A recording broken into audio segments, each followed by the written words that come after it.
Shorty be nagging. Ain't got no limit,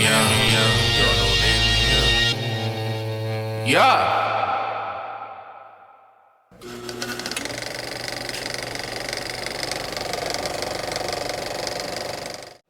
Hello everyone, what's up? It's Archibald. We'll be doing an exclusive star interview, and today we have with us L0ne trendsetter. What's up, bro? Hi, what's up? All right. So we're going to be asking him a few questions about his music and what inspired him and his journey so far and where he's going to be in the next few years. I have a very interesting question that most people think isn't relevant, so I'm going to ask you. Okay. Who is L0ne trendsetter? Okay.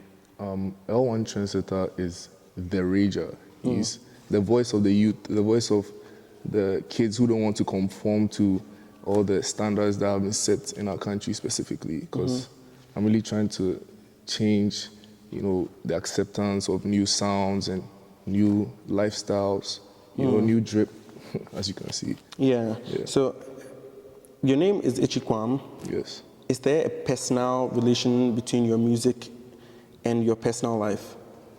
Yeah. Well, my music is based on all the music I've listened to. And so it's definitely a part of me, because that music is probably the most important thing in my life. So everything I do as L0ne trendsetter speaks directly from Echikwam's. They have the same goal, the same motives, everything. It's funny you mentioned like average kids. Let's take it back to your childhood. When you were growing, did you listen to anybody, or are you still listening to anybody who's more or less like a spring in your music?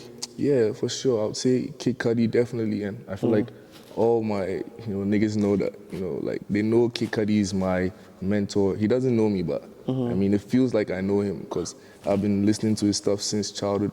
Travis is also a very big inspiration to me. Kanye as well, and yeah. What in your music do you pick out from? Because I know most musicians pick out style from people's music. They pick out the lyrics dexterity. People pick out, I mean, there are so many, there's a variety of things you can pick out from such musicians or artists. What is one thing you pick out from them? I think I take into consideration mostly their confidence, in their style and their acceptance of it themselves. Because that's what will make you comfortable with your sound. So I'm inspired by their style and by how they carry themselves, but the most thing I take from them is their confidence, because that's really one of the most important things. So one thing that's evident in your music over time is your confidence. Yeah. That's smart. So this question most rising and current artists don't want to hear. What makes you think your music would sell? I'm asking this because we're in a situation where the market is focusing more on Nigerian music. What makes you think you are it? I think I'm it because I know there are people out there who have the same mindset as me, who are probably trying to escape from this whole cycle of Afrobeats and doing the same kind of sound, So I'm trying to start the change. I'm trying to start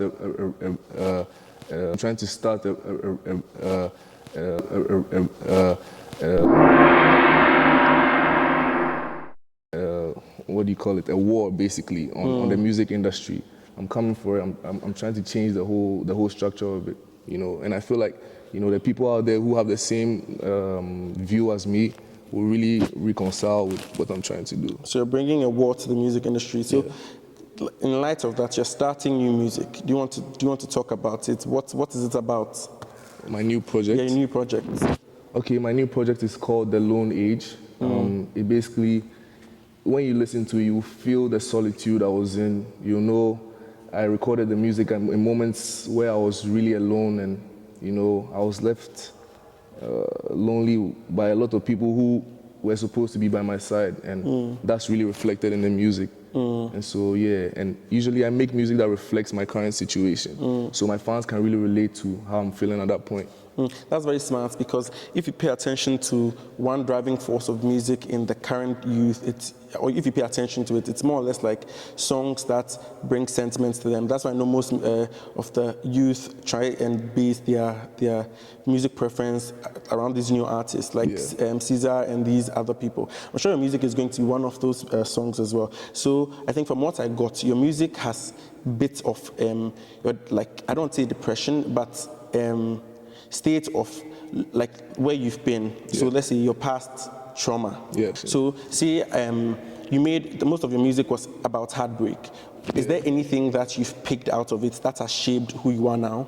I mean, I wouldn't really say it changed me in a different way. I would say that it was just me expressing myself. Right now, I'm kind of in the same state. You know, I'm still trying to figure stuff out. I'm not perfect at all. So everything in my music is just about my daily struggles, things I'm going through, when I'm raging, when I'm lit. You feel everything in the music. So I'm not necessarily the perfect guy now. I'm not one that learns from my mistakes easily, but I just tell my fans, I'm transparent with them so they know me. That's how I want it to be. So we feel everything in the music. Is that what influenced you to get your name, L0ne Trendsetter? Tell us about how you got your name. Okay, how I got my name is a bit dicey, you know. Shout out to 76, by the way. They named me actually. Who's 76? They're basically the boys that inspired me to do music. We were doing music together actually. We were a music group, and not that we parted ways, but I mean I ended up taking it more serious than the rest of them. And so so they gave me that name, and I mean I feel like it's evident because at that time in high school we were trendsetters. Like everything we did, everyone did the same thing, and so they named me L1 as well.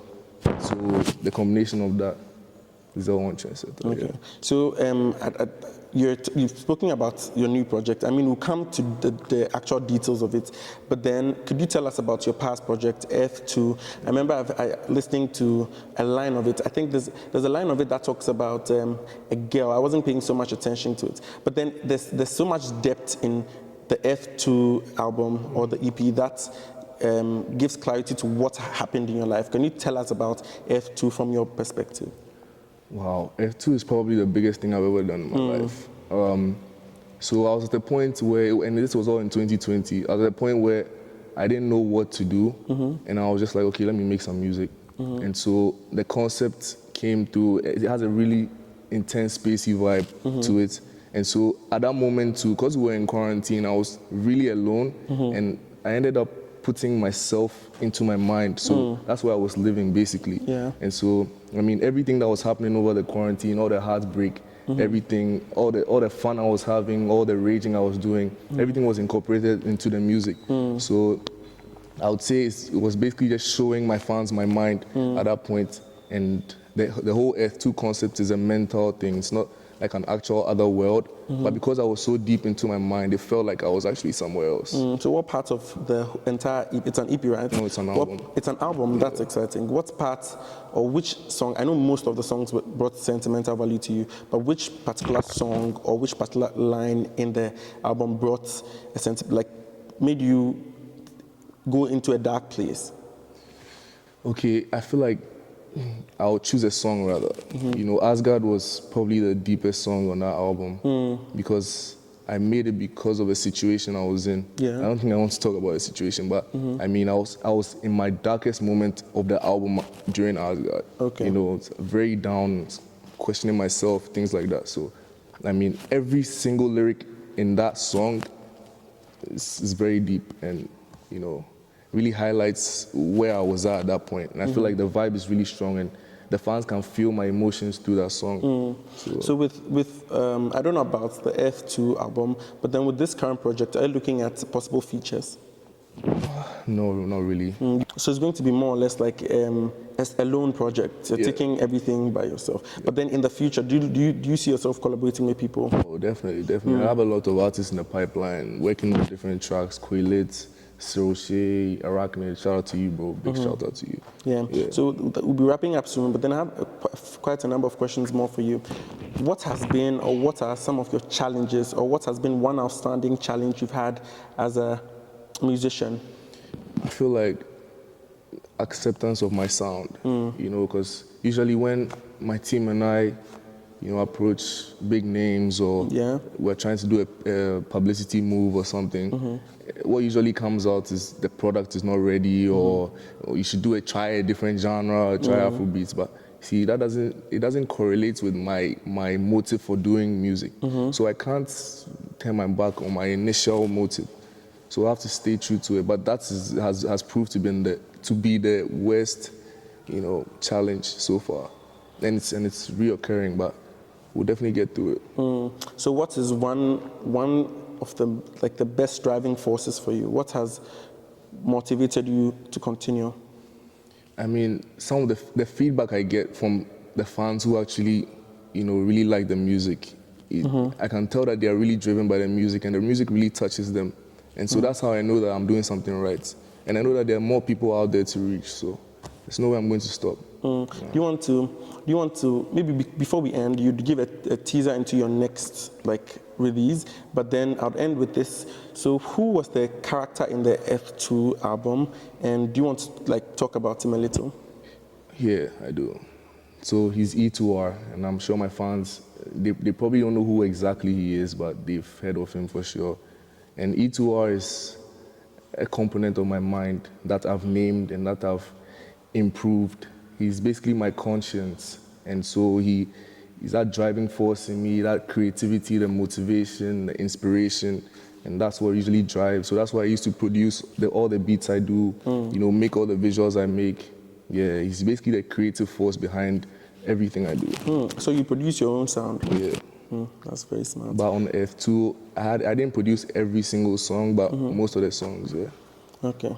All right, so do you want to leave us with a teaser of your next, a favorite line from your next album? Yeah. I'll leave you with my favorite song. Okay. My favorite song is Oblivious, or Oblivious Rager. I haven't decided on the name yet, but it's that song. And there'll probably be a video for it too, so you know. All right, this has been very, very amazing talking to you, L0ne. Hopefully we get to see future collaborations and we see you at the top. For sure. I think that's it, right?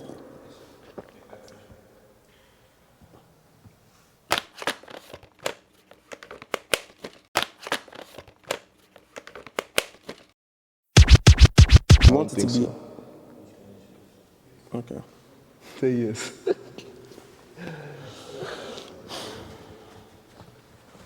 Go on. If you want to say something, say it now. Clean it. I should clean it. Oh, madam. Then do it, because I can't even see my face, bro.